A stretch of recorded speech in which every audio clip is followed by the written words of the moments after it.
Ladies and gentlemen, welcome to the show. I'm Dustin, and as always, I'm here with my brother Michael. If you're listening, you're witnessing history, as this is our very first movie podcast. Today, we'll be talking about something special. We'll be discussing films by the one, the only, Jean-Claude Van Damme! So sit back and enjoy the show. And I'm done doing that stupid-ass voice. Did we start? Yeah, go ahead and introduce yourself. Did we start yet? Did you start the recording? Oh shit! I forgot to press it. Oh wait, no, it's recording. Did we start? I did. What do I do with my hands? People can't see you, so you don't have to worry about your hands. Movie jokes. I know. It's from the Ron Burgundy. I get jokes. Yeah. No, it's not. So, fun fact, since we're talking about Jean-Claude Van Damme, did you know that his real name is actually Jean-Claude Camille Francois Van Varenberg?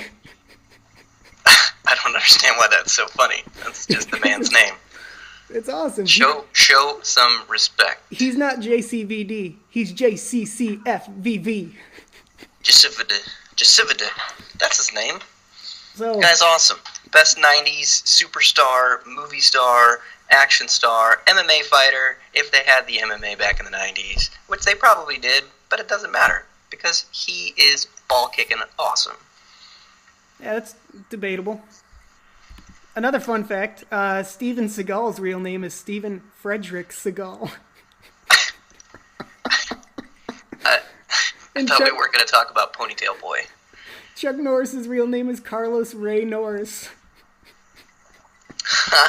Norris. That's a funny name. His name is Carlos.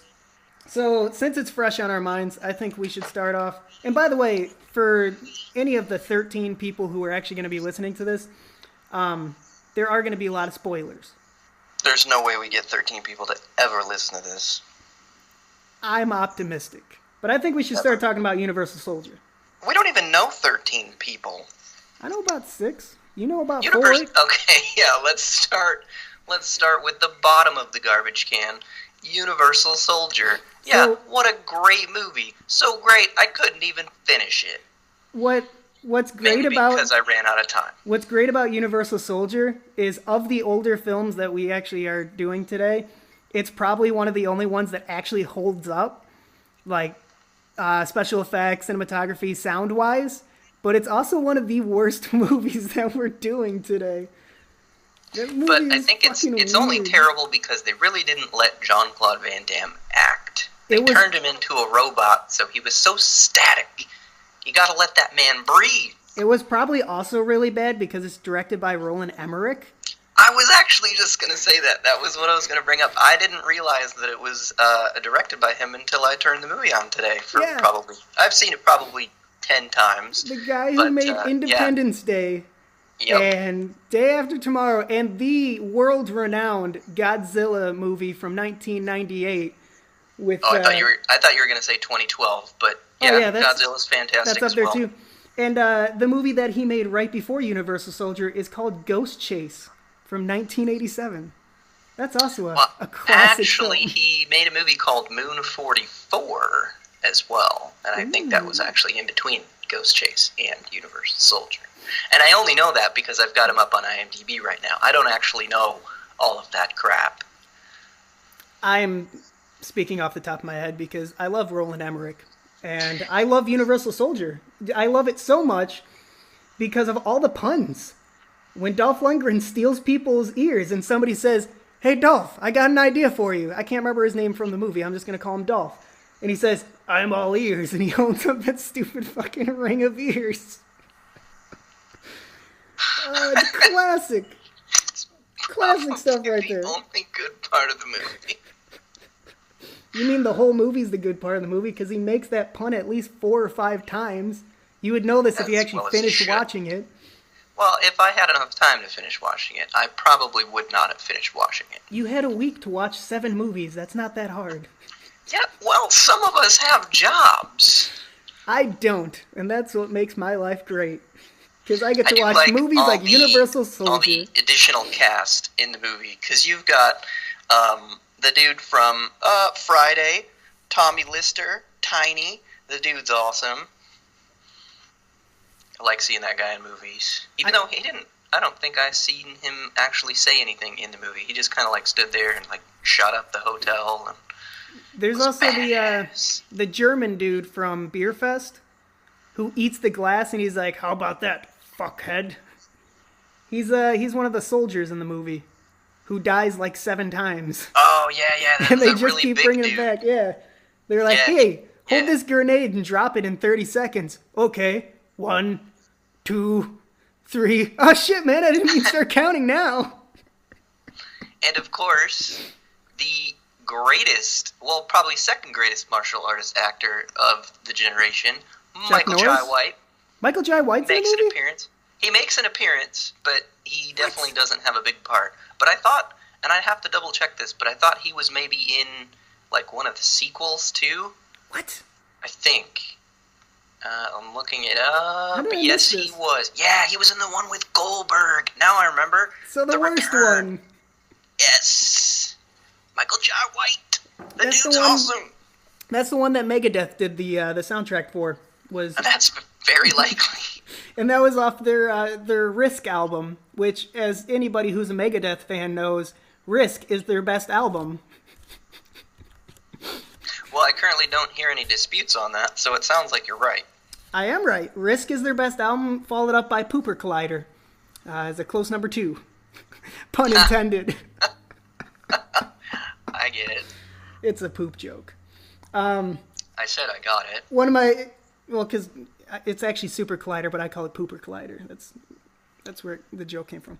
But my favorite part about this movie is the really over-the-top... Oh, sorry, go ahead. Is when it's the ending of the movie when it's finally over and I can go back to my life and not have to be watching that fucking movie. But it's the super over-the-top death where Jean-Claude Van Damme shoots the driver of this, like, big-ass truck that Dolph Lundgren's driving for whatever reason. I wasn't really paying attention to the movie enough to know. And he shoots the driver, and then it slowly goes off the side of a cliff.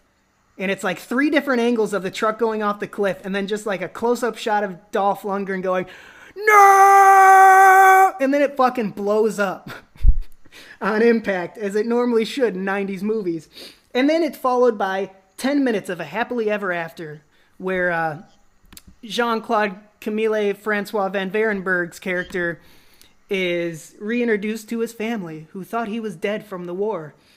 And it's all happy for about 10 minutes. And if anybody who knows anything about movies knows, Dolph Lundgren's going to come back. And sure enough, the movie wasn't fucking over.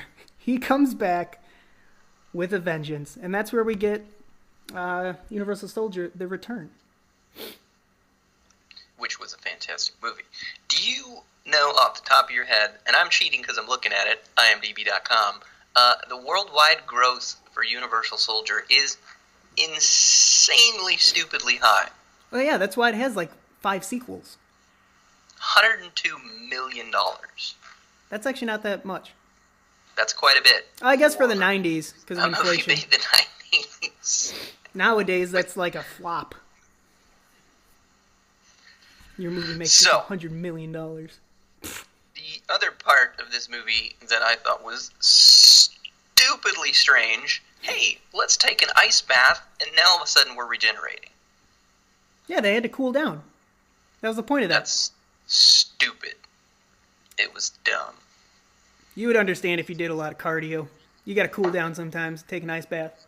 I don't even know how to spell cardio. K-Y-A-R-D-O. Like the singer, Dio. Boom. And now I know how to spell cardio. And now, since I really don't have much else to say about Universal Soldier, because... Thank God. Can we move on yet? Yeah, to my personal favorite, or second personal favorite, JCVD. Oh, I love that movie. The one thing, I do really like this movie, and I know you don't like it, and we're going to have some disputes, but... No, I was actually totally kidding. I just rewatched it this morning, and I forgot how much I actually really enjoyed this movie. Oh, you told me it sucked, and I actually believed you. I texted it to you. It was a joke. A J-O-K-E, if you catch my meaning. You know, that's not very nice to joke about things like that. But The one thing about this movie, though, like, I love it. I love the opening shot where it's like just all one take, and it's like a 5-minute take, and then at the end they're like, "Oh shit, man! Like, can you do that again?" He's like, "Do that? I'm 47 years old. I'm old. Like, it's hard for me to keep doing these movies." But the one thing about the movie, though, that they never explain, I don't know what JCVD stands for. I don't get that. I mean, it's pretty obvious. No, I know it's the title of the movie, but they don't explain how that wraps up in the movie because it's a story about Jean-Claude Camille Francois van Varenberg, and they don't really explain the where JCVD comes from. But I mean, it's pretty obvious because if you're watching the movie and paying attention to it artistically, you would realize that the movie stands for "Just Cool, Very Dude." Is that what it stands for? Yeah, absolutely. You didn't know that? You have to watch, like, the super underground director's cousin's commentary with a glass of milk. It's on there. They have a commentary. You have to watch that version of it. Where they just drink a glass of milk and discuss the movie. Is it one glass of milk or is it multiple glasses of milk? But I really would prefer not to ruin that for other people that may want to watch the... We already said there's spoilers. ...version that I just said, but I can't remember what it was. My only question, is it one glass of milk for the hour and 40-minute long movie, or do they have multiple glasses? Well, it would get lukewarm. It would get lukewarm. It's a pretty big glass. That's gross. Well, you have to, like, drink it in a cooled environment. Like, not Tahiti. What are they, in an ice rink? That's going to be our next movie. I don't see anything wrong with that. Oh my god, I get it. Sudden death. Don't ruin it. It's a surprise for the... Well, we just lost a couple viewers. I think we're down to 9. I wish we had a running tabulation. That would be awesome. 6. I'm just 4, looking into 3, the future. 1. Brad. Oh, yeah. So... Brad's score for Universal Soldier. So, here's the thing. 16 and a half thumbs. Way up. We have another brother from the same mother, and he couldn't join us today. But he sent in all of his scores for all the movies that we're going to be going over. Sure and did. For Universal Soldier, he gave it a 10 out of 10 and said, good flick. He did. Yeah. He definitely said that. But back to JCVD, I do really love this movie. I love the kind of meta story that they have and how it kind of plays out as a comedic and almost insightful study. It's like a character study, but it's also kind of a reflection of his actual career because he kind of references how he's only making shitty movies and that's all that he can kind of get nowadays because he's just that washed up action star, so to say, which is really well coupled with the gritty way that the movie's shot and how it's kind of handheld and it feels very personal. And my personal favorite scene of this movie is the little one-on-one fourth wall break scene where he literally looks to the camera and it's like a reflection of the aging star. And it's the epitome of the movie where he's just basically saying, like, this is my life and people look at me and they judge me and they don't really see me as a person. They just see me as this figure and this person that they idolize who they want to get pictures with and autographs with, but, like, I'm a real person and I wish I did more in my life, sort of thing. Well, and that's what I actually really love about the film too. Is it's something that really brings down the gravity of showing people, like, hey, movie stars, these people that you idolize, they're real people too. They go to work, they get exhausted, and sometimes they don't want to fucking talk to you. Like in the taxi cab scenes where the lady's going off on him for being tired, and it's offensive that he doesn't want to sit there and talk to her about. Shit. Yeah. It's like the guy just got off a large plane ride where he's going through custody battles with his ex-wife, and it's like, I mean, he's a real person too, just like everybody else. Yeah, and people just expect him to always be the guy who's going to do the dance from Kickboxer to make everybody happy. I mean, that wouldn't really be too much to ask, because I feel like if you put yourself out there in your career and that's something you come up with, I kind of feel like that at least you owe to people to replicate any time that they want. Well, that's sort of a leeway into me saying dance monkey dance, because that shit was hilarious in Kickboxer, and if I ever met the guy, I would probably ask him and expect him to to do it again. And this is why people who are famous would not like meeting you. That's like when I met Claude. Sid Haig at the first horror movie convention I ever went to. I went up to him with my hands in my pockets, looking at my feet, and I said, "What's Rob Zombie like?" Well, that was stupid. That dude got pissed. I'm sure he did. That's a horrible thing to say. I know, but I was like 3 years old. He probably doesn't even know who Rob Zombie is. Probably not. I think they shot that movie remotely, and he never actually worked with the actors because he was working on the Hillbilly Deluxe 2. 0.7. Remainder 13. Issue 5. It's actually a pretty good album, I'm not going to lie. Rob Zombie's one of those few artists that actually holds up over time and continues to make decent music. I respect him. And subpar movies. And he's got... But back on track. Yeah, 31 was kind of terrible. But JCVD Still not seen it. was kind of awesome. JCVD was fantastic. I love this movie. It's great. I do love it. It's absolutely great. The problem, though, that I had is I don't know if it's just the improper setup of my Blu-ray player or the DVD that I have of the film. Fucking fancy pants over here with a Blu-ray player. Did we start the recording yet? Oh shit, it actually stopped. Oh wait, no, it's still going. We're good. So anyways, I had to watch the English version of the film because the subtitles were not coming up. And I would prefer to actually know what the hell these people were saying. So it actually made the movie even funnier because all these dubbed voices were terrible. Yeah, I can imagine.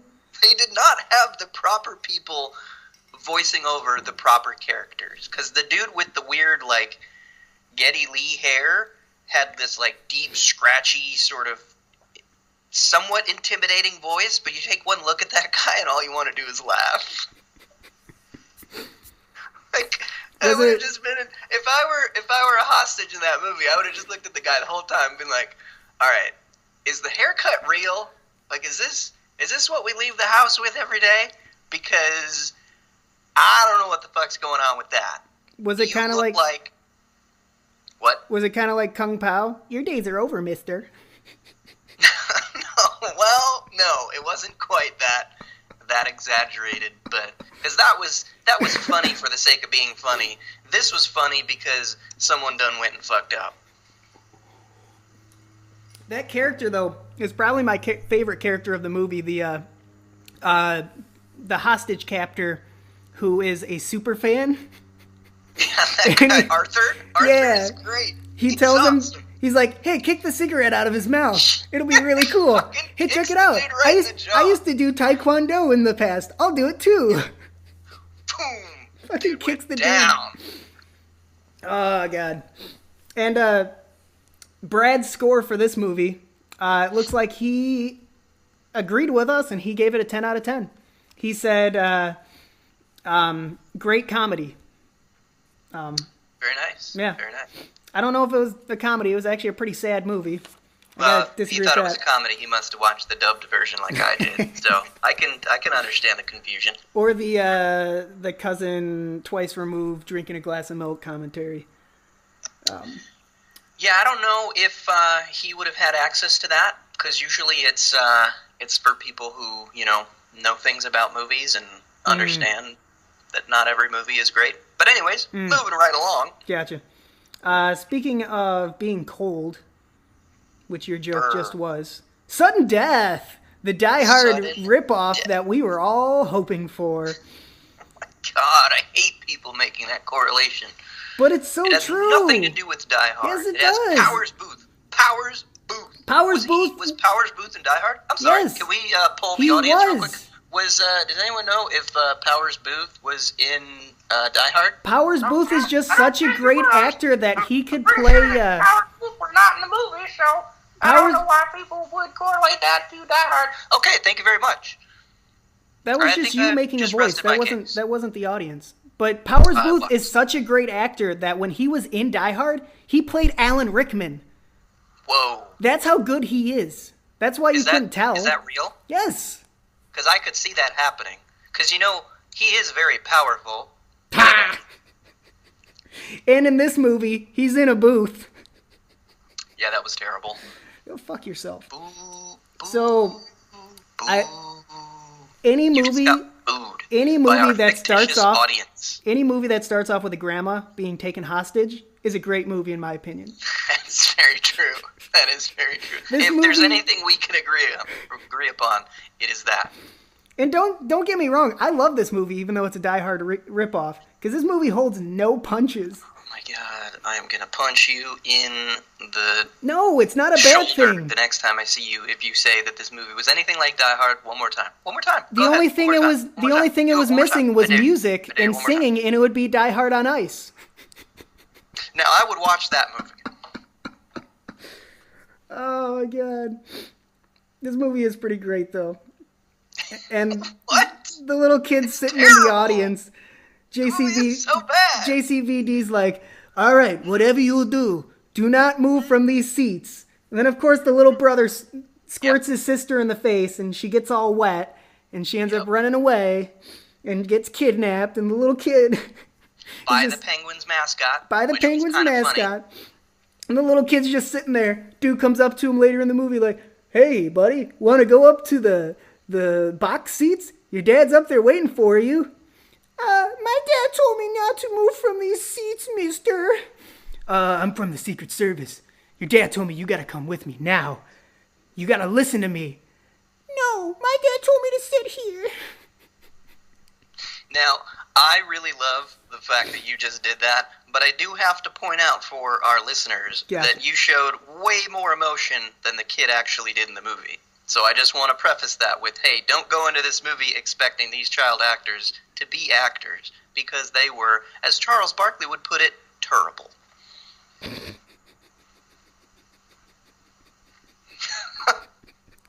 But anyways, one of the best things that I like about this movie, recently this past hockey season, I actually played goalie for the first time ever, and the shots where, not like the shots of him actually playing goalie, but when you get that sort of like inside view of what he's feeling, and he's kind of like seeing the dudes down at the other end of the ice. Yeah, that's through the mask. exactly how it feels like. Stay down there. Stay down there. Please do not come down here. Totally 100% accurate. And that's one of the best scenes in the movie too, because they always have that. Sweet. They have that cliche scene where it's like somebody gets into something way over their head, but we mentioned earlier that they did it, so now they're competent all of a sudden to play in the professionals. He played hockey back when he was like super young. Let's throw him in the NHL and watch him make a double stack bad save. I don't fucking think so. Well, he did it, so, and That's it was unscripted. They didn't even put that in. Well, I mean, They didn't to be write fair, that. he was playing against the Blackhawks, so it kind of makes it a little bit easier. The Blackhawks I think, in the if you were to, 90s. if you were to ask me. What else do we got in this movie? Other than it being a complete ripoff of Die Hard, this is another one of those movies that ends in a I'm sorry. super badass explosion. Did Willie Bruce go around an arena looking for bombs I'm sorry. in Die Hard? Did Was that Powers what he was doing? Booth? Or Did was he Powers looking for Booth terrorists? have a 3-minute scene I feel when like he he's was in a looking for helicopter terrorists. Willie falling Bruce was through looking the for arena terrorists, and JC and capital slowly BD blowing up? was looking for bombs. I'm sorry, I wasn't listening to anything you said. What'd you say? I wasn't listening to anything that I said either, so I really don't know. Oh, shit. But the 3-minute scene at the end, helicopters flying through the stadium, backwards. Through the domed stadium. 3 minutes. I don't know much about physics and gravity, but I can tell you it wouldn't take 3 minutes for a helicopter to fall out of the sky. It might, though. Slowly, into the arena, big explosion. That part was Cut- pretty terrible. cut Not to even credits. Powers Booth could save that scene. Unlike Universal And Soldier, he's this pretty movie powerful. cuts to credits. Movie over. No 10-minute scene afterwards where Powers Booth comes back from the dead. Which would have Over. been awesome. We always have frailty. Oh my god. It's a good flick. It's a good flick. That's an amazing flick. It's directed That's by what I said. the one, the only, Mr. Bill Paxton. Game over, man. Mr. Bill Paxton. Game over. So I I don't know much else to say about this movie. Yeah, did we get Brad's score on this one? Let me look it up real quick. He gave it a 10 out of 10. And he said, very nice. Very nice. Good movie, but needed more hockey. Okay, that's fair. He's a big hockey fan. I wasn't aware of that. I didn't know that Brad actually liked hockey. Well, he played hockey since the age of 5, so I'd assume he liked it. But I heard he wasn't very good at it. He's coaching. He got coach of the month. He got to be on the Blackhawks game. He sure did. He did. I didn't see it. I feel bad about it. I didn't see it. I saw pictures. People sent me pictures. I seen it. Like I was there. I couldn't get the game, so I kind of skipped it. Moving right along. What else do we have on this list? Kickboxer. Oh, Kickboxer. Which I've only seen this movie one time other than this week. And what? Every time I see this movie, all I think about is Hot Shots Part 2. Yeah, when he's part dipping two. his hand Part Part 2. When he's dipping his hands in the caramel. And then the M&M. Yeah, M&M sprinkles and the gummy bears. He comes up with the sprinkles and he's ready to go. Yes. I can absolutely all I can agree think with about that statement, because every fucking time I movie. watch this movie, that's all I think about when they get to that scene. I'm like, where are the M&Ms? What's with this glass crap? And the nut punch. Because they do the exaggerated nut punch, which is in like every JCVD kung fu type kickboxing movie. Yep. Always get the nut punch. Yep. Completely stolen by Johnny Cage. Yeah. Well, we're going to get to that. Don't worry. Oh, we'll get there. So, But yes, Kickboxer is a fantastic movie. I love all of the scenes in the movie, especially my favorite ever quote in a movie ever.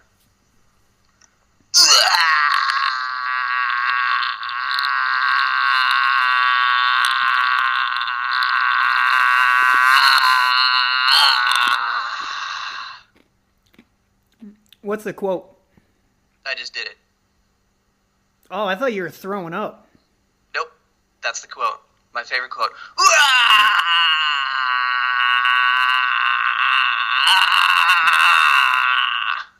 Can you say it again? I don't think you broke enough eardrums. I think I did. Best movie quote ever. The exaggerated kicks, the exaggerated punches, all of that when they slow down the sequences.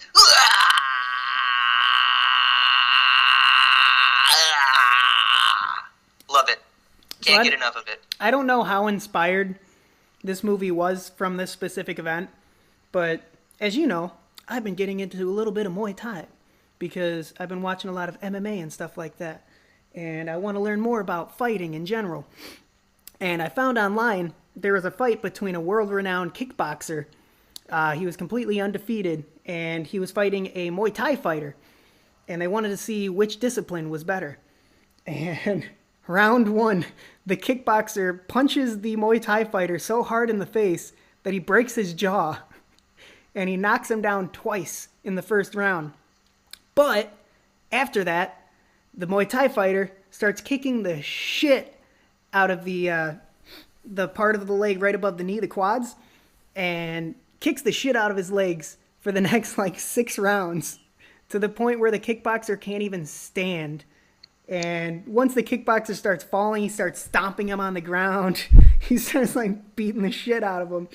And the kickboxer ended up getting his ass handed to him. And that fight reminded me a lot of this movie's opening scene. Oh, because yes. you have the kickboxer who's undefeated, world-renowned and all that. And I'm kind of wondering if this movie was inspired by that exact fight. It could have been. And I think that the whole thing was, it's interesting to see that sort of different style of fighting, because they were definitely using their knees, and I like the fact that they pointed that out in the movie too. The Sloan brothers go over there and they kind of watch the dudes fighting, and they're like, "There's a lot of kicking going on here." And then even when Jean-Claude Van Damme's character kind of sees Tong Po warming up, as he is kicking the crap out of the wall, and it's starting to actually fall apart And then he goes into the locker room to talk to his brother, and he's like, he's kicking the goddamn wall! Or something like that. And that was awesome. Well, the thing about Muay Thai is they kick with the shins. That's what they do in that discipline. And what they do in Thailand for children who are getting into Muay Thai is they have them kick things to the point where they damage the nerves in their legs so they can't feel. So as they get older, they can actually kick harder and harder to the point where a lot of Muay Thai fighters, when they're skilled enough and have been doing it for long enough and have literally no nerves left in their legs, can kick a baseball bat in half. So imagine that hitting you anywhere on your body. It will do some damage. Muay Thai fighters are fucking badass. And yeah, the discipline is known for throwing a lot of elbows and getting into something that they call the clinch, which is when you basically grab somebody by the neck and you elbow their body, or knee their body, I mean. And you just knee the shit out of them and do as much damage as possible. And that's why Muay Thai is very adaptable in the MMA nowadays. Well, and I think, too, that the fighting style that was portrayed in this movie seems fairly accurate from what I know about Muay Thai fighting. You said that you've been doing some Muay Thai training. Do you feel that that's actually the case? Like, do you think that, all the Tong Po character and all the other sort of Muay Thai fighters, were they, fairly accurate to what, you're being taught or you're being shown? It's hard for me to say because I haven't been doing it long enough.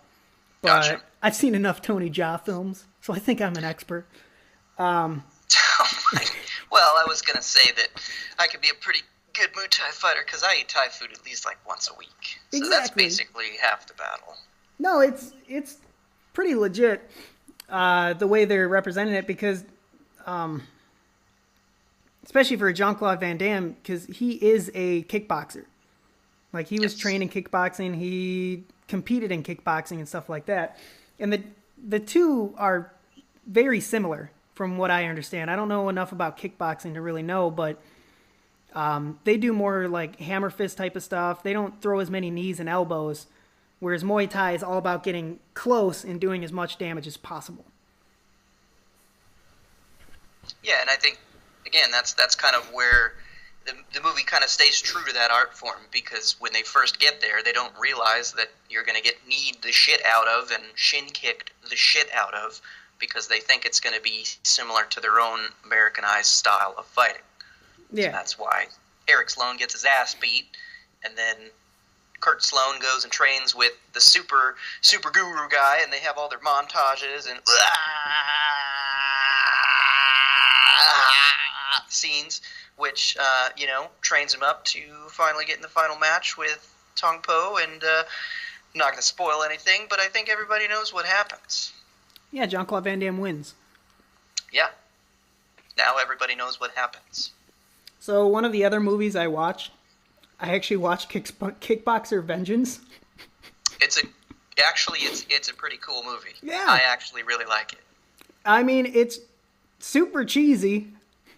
I can't say that it's well made, but it's fun. It's made in the style of like a 90s action movie where, sure, there's not going to be great acting, there's not going to be a great storyline, but it, entertaining to say the least. I enjoyed watching it, and I actually think that Batista is a pretty decent actor. I think he has potential to him kind of bridge the gap the way that Dwayne "The Rock" Johnson has done with his career. That anything's possible for that dude. Yeah, I mean, nobody's gonna get to the level of Dwayne's Rock Hard Johnson, but Batista's definitely getting up there, especially with his little Master Po representation. Yep. And he's got 50 pounds on the dude that he's fighting, at least, like minimum, at the end of the movie. No wonder he's kicking the shit out of everybody in this movie.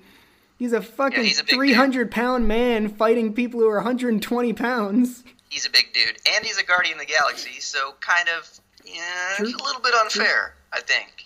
Just a little bit. In the beginning of this movie, there's a fighter named George St. Pierre, and one of the actors in the beginning of this movie looks just like George St. Pierre. Is it George St. Pierre? It was George St. Pierre. He's only been in like 3 movies, and sure enough, Kickboxer Vengeance is one of them. Which I thought was quite humorous. But, That's pretty cool. Kavi. He played Kavi. Yeah. He's just some dude in the beginning who gets in a fight with the main character of the film. But let's move on to one of my personal favorite movies of all time. Double Impact. Just kidding. Bloodsport. Bloodsport. Yes. Kumite, Another iteration of kumite, ball kicking awesomeness. Kumite. Yeah. Except, in the grand scheme of things, this movie is terrible. Well, yeah. But the movie is amazing. Well, if that makes any sort of sense. No, it makes perfect sense because it's got superb acting. It's got shoddy editing that makes conversations very sure awkward. Where it'll kind of cut to one thing, and then it'll cut right to the middle of a conversation where they're like, I don't know. Very true. And then you get great. Have some absolutely fantastic moments. Yeah, you get great dubbings like, if you expects me to be punching bags, no deal. Oh my god. The little child actor who for some reason is dubbed in the movie. Yeah, that was totally strange. I don't understand if like maybe the sound equipment they were using back then, or if any sound equipment just wasn't working. But that was just the first 15 minutes of the movie. Yeah, is hot garbage. Like you throw a garbage bag filled with garbage at the sun. That's how hot garbage the first 15 minutes of this movie is. But there's something almost entrancing about it at the same time. Because it's made really poorly. I just think it's pretty much garbage. Like, it could be cut out of the film. It's probably because I've been watching the movie since I was like so 10. Much better. I've seen that movie probably 1,000 times. I don't think you have. I think I have. No, It's one of those movies that I'm going to continue to watch for 30 years. And it's going to be passed down for generations from father to son. Father to son. I get it. That was good. I try. That was good. But speaking of superb acting, I think Forrest Whitaker. Yeah, the way he made his eye look lazy in the whole movie was genius. Well, I was actually gonna say I think this movie is what gave him that lazy eye, because he watched the first 15 minutes. He's like, I was in this shit. I'm attached to this garbage. It's like, what the fuck? That's not the movie I remember. Okay, but all right, brick no hit back. We're kicking a stone right now for that first 15 minutes because we still have an extra hour and 15 minutes of awesomeness, and it all starts with a montage. Get ready for the montage. I think that once we get past that child phase of the movie and we enter into him actually training and going into the Kumite and meeting Big Ol' Ray, that this movie gets I love Donald Gibb. He should be in every movie. He should be the white man's Samuel L. Jackson. He should be in everything. I can see it. Could you imagine a buddy cop movie with Samuel L. Jackson and Donald Gibb? I'm pretty sure they would just stop making movies because you can't get any better than that. I have a feeling Donald Gibb's dead. He's not. He's not. Nope. What else has he been in besides this movie? He was in Revenge of the Nerds. Ogre. You heard of it? So any good movies? Revenge of the Nerds 2. He played Ogre. He was in Hancock. He was in Hancock, yep. Yeah, he was a convict. Yep. He was in... What the heck else was he in? He was a bunch of stuff. He should be in more, is what I'm saying. I'm not disagreeing with you on that. He's in Bloodsport 2. Yep. That movie was pretty bad. Isn't there like 4 sequels to this movie? I think they're up to like... Yeah, it's 4. Yeah, Dark Kumite. It's on my like 4-pack that I have. I haven't watched it yet though, because I haven't seen. I don't think I've seen 3 yet. and I don't really want to waste good American currency on something like that. You could always watch them all at the same time, and then say on that four you different saw TV screens. Yes. That would be amazing. And then that way you only waste an hour and a half of your life, rather than like 6 hours. That's definitely an idea. Think about it. Think about it.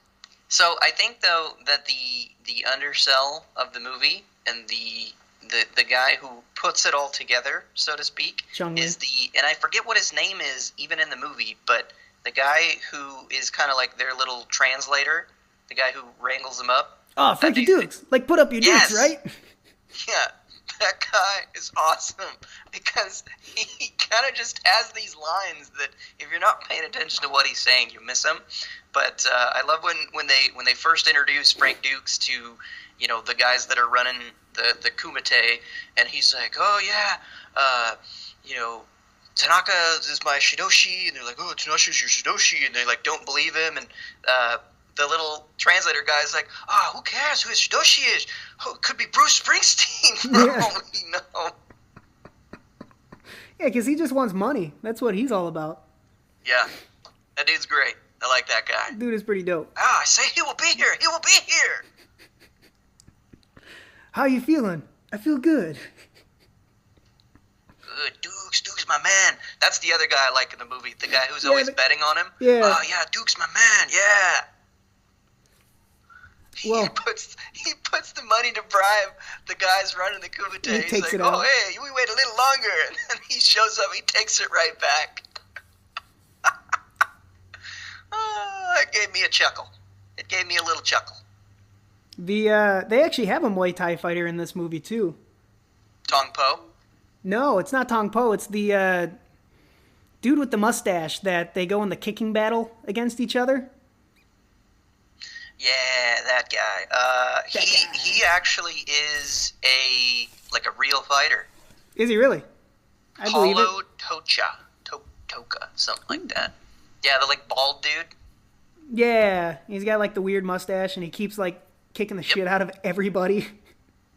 Sure does. Yeah, I read after watching the movie that he actually was like a real legit fighter, and a lot of the people in the movie actually are. And it's funny because some of the guys in there, they actually asked like if they were fighting Jean-Claude Van Damme to tone it down a bit to make him look better, even though Jean-Claude is an actual martial artist. Like, he still looked, so bad compared to some of these other guys that were in the movie. So, did you know that Tong Po is actually in this movie? Is he? He sure is. Who's he in this movie? I don't think... Well, that's the hard part, is most of the fighters really don't have names. Ooh, hold up. But he was one of the guys that's kind of featured quite a bit. So we got rudely interrupted, but we are back. Apologies. But we were talking about Tong Po being in Bloodsport.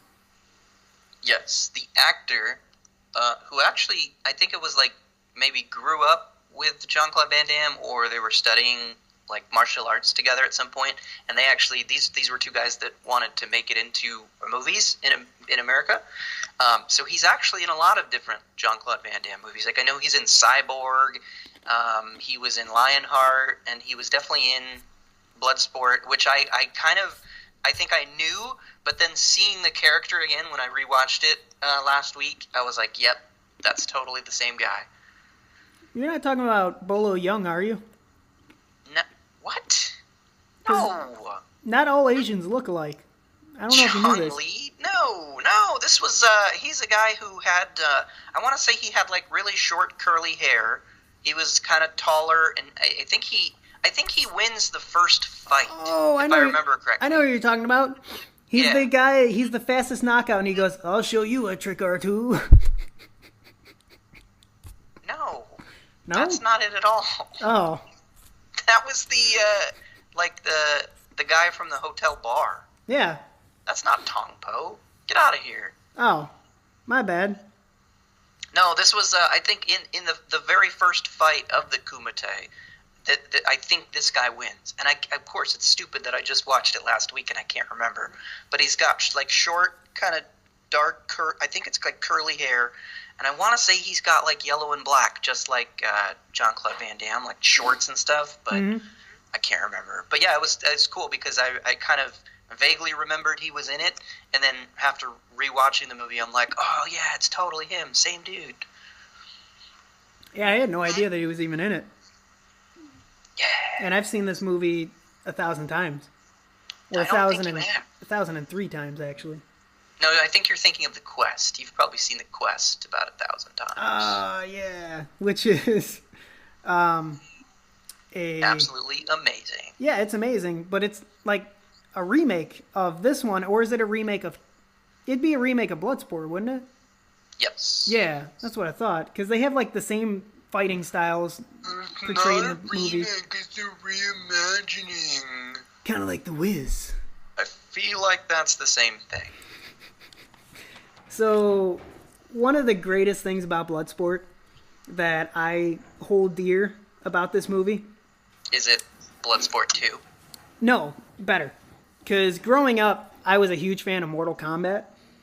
And I learned later in life, after watching Bloodsport about 637 times at this point, and playing all the Mortal Kombat games that ever came out, that when Bloodsport was originally made was around the same time that there was a lot of movies being adapted into video games. Terrible renditions of video games. And they created a Bloodsport video game. So they had Chun-Li in it, and they had Jean-Claude Van Damme in it, and they had a couple of the other fighters in it, and they couldn't get the rights for it. So the creators, Ed Boon, and is it Ed Boon? I think so. Ed Boon is one of them, yeah. Yeah, and then who's the other guy? Tobias something? Yeah. No, I can't remember. Because it's Noob Saibot, and it's their names backwards, Boon and Tobias. But anyways. John Tobias. Yeah. So those two guys, they couldn't get the rights for the Bloodsport video game, so they had to rename it. And they decided to add more fantasy elements to it, so add fire and add characters lightnings, and add characters like Scorpion and Sub-Zero, and they renamed it Mortal Kombat. And this is why Jean-Claude Van Damme looks exactly like Johnny Cage. And that's also why Bolo Yeung looks just like Liu Kang. Because Bolo Yeung was supposed to be Liu Kang, but they had to rename it because they couldn't get the rights. So not only is Bloodsport one of the greatest fighting movies ever made, it also was the reason why Mortal Kombat, one of the greatest fighting games ever created, is fighting around. Fighting franchises. Touche. Yeah, I love that. I love those games too because I think my favorite is obviously Sub-Zero because he's always like, "Get over here." That's Reptile. Oh. Yeah, fucking dingus. Sub-Zero must be the guy who's always like, Freeze-tickle! Doesn't he shout that out? Freeze-tickle! I think you're thinking of Soul Calibur 2. I don't think so. Do you even know what Soul Calibur is? Bro, do you even... It's a calibration of souls. Do you even fighting games, bro? Duh. Isn't Soul Calibur the one with the like Marvel and Capcom characters fighting each other? Nailed it. No, that's Marvel versus DC. Oh. No, that's actually Mortal Kombat versus DC. That amazing game that should have never been created. Terrible. Oh, it's so good. It's so good though. Bro, why would you ever say that about Mortal Kombat versus DC? They have heroic brutalities instead of fatalities. I know what they have because the game is terrible. So, the first Mortal Kombat was created before you were even born. By 1 year, actually. Because you was a youngin'. I am. I was born in 2003. Mortal Kombat came out in 2002. Yep, sure did. Well, going on to Brad's score, I realized we didn't say his score for Kickboxer. I think that we can kind of combine the two because they are basically the same movie.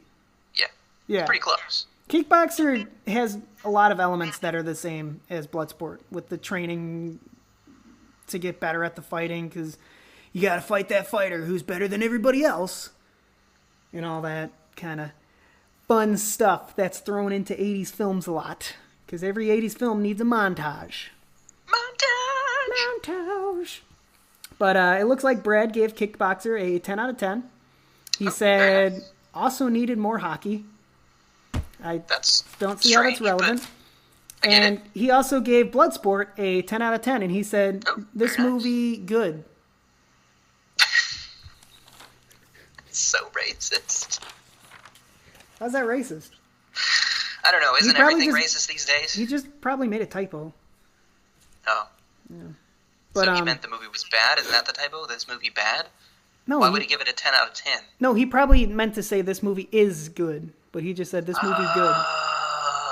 Because he probably just typed it out really quick. But why wouldn't he just simplify it and say this movie's good?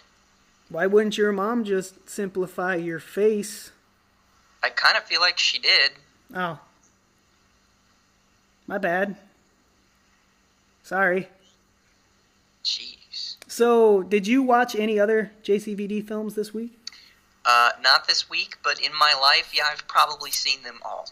Oh. So we can do quick, fast reviews. If you want to just rattle off a couple of his movies, and I will give you my quick, fast reviews. Okay, I'm going to go onto his IMDb, and I'm going to name off some movies, and you tell me your reviews. You have 1 second per movie. Kickboxer Retaliation. Good. Kill 'Em All. Kung Fu Panda Terrible. 3. Jian Bing Man. Pound of Flesh. Full Love. I didn't see that. Swelter. Enemies Closer. Welcome to the Jungle.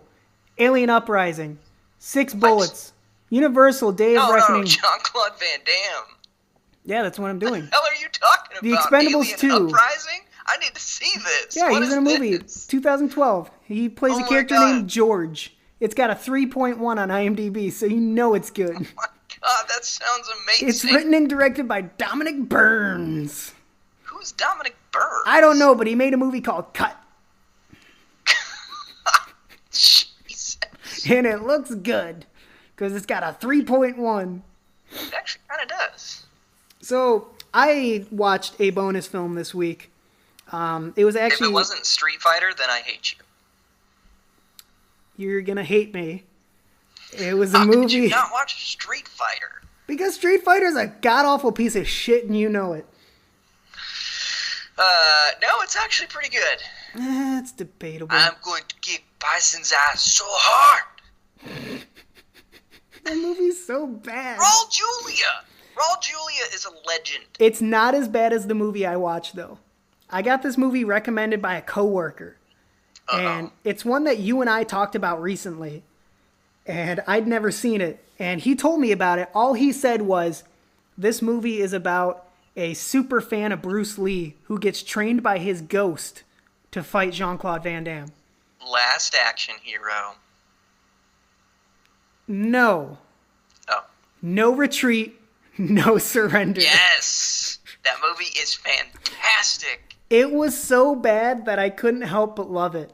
Especially since... so bad because Jean-Claude Van Damme plays a Russian character. Yes. I don't know if anyone listening knows this or not, but Jean-Claude Van Damme is unfortunately not Russian. He is German, believe it or not. That's why his name is actually Francois. That's a German name. But it's funny in this movie that, and I'm not fat shaming, but the most popular person in town is a fat dude with a grudge against a black man. And all he does in this movie is try to kick the shit out of him. And that's the plot of this movie for about 50 minutes of the film. And then they remember, oh yeah, there's supposed to be Bruce Lee in this movie, and he trains a guy, and he goes in and fights Jean-Claude Van Damme. That's this movie in a nutshell. I'd give it a 0 out of 10.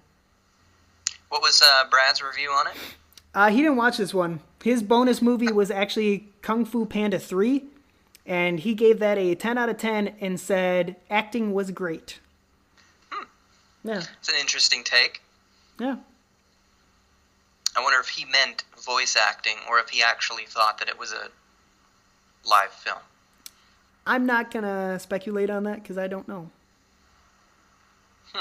Yeah. And that is how you make a podcast. And it's So strong. what is the name of our podcast? The name of our podcast... What's in the pod? What's in the pod? What's in the pod? What's in the pod? What's in the pod? What's in the fucking pod? It's actually Gwyneth Paltrow's head. Ooh. Yeah. Spoiler. Shit just got dark. So, I saw a really great Onion article recently. Did you cry? No. It said people cry. it said Brad Pitt looks back in box 20 years later fondly at Gwyneth Paltrow's head. Like on the memories of the incident, he still has the box just sitting around. I mean, it's not like that's just something you throw away. I wouldn't. It's a good souvenir. Good old Kevin Spacey taking off people's heads and tapping dicks on set. Jesus. Thought we could get through the first show at least without a little controversy. Yeah, that's not going to happen. Well, it's not going to happen because it just didn't happen. Yeah, but that's what I'm saying to you. Touche. What was that from? Touche. Dodgeball. Touche. But, yeah, I think that wraps up our Jean-Claude Van Damme episode. For anybody who actually made it to the end, we commend you. We just got to mention our sponsors real quick. Nobody. We are actually sponsored by one group. We're sponsored by Kicky's Kickboxing Gym. If you ever need to get into kickboxing or just lose a few pounds in the process, go down to Kicky's Kickboxing Gym in Hollywood, Illinois, which is a real place. Check it out. And they will train you in all your kickboxing needs at Kicky's Kickboxing Gym. They're paying for this podcast, and they're also made up. Y'all have... Someone gives your girlfriend a hickey, we'll give him a kicky. At Kicky's Kickboxing Gym. .com. It's actually .org, yeah. All right. Y'all have a great day. Thanks for listening.